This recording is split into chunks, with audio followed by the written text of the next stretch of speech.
Welcome back to my little kitchen in Lecce in the south of Italy. My name's Francesco and today I'm going to make a Sicilian dish, probably one of my favourites of all. I'm making caponata, which is a mix of eggplant, peppers, onions, celery, green olives and capers. This all comes together with some sugar and vinegar, which is going to make it tangy and kind of sweet and sour, and traditionally you'd add pine nuts and raisins. This does date back to when the Arabic influence came into the country, and it's one of the culinary wonders of the world.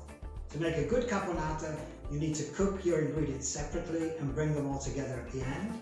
I'm going to show you how to do that, but how you can cut some corners as well. So we can get this made. It's going to be a small portion, just using one eggplant, and it will take between 30 and 40 minutes. I'm going to get started and hope you'll join me. Let's cook.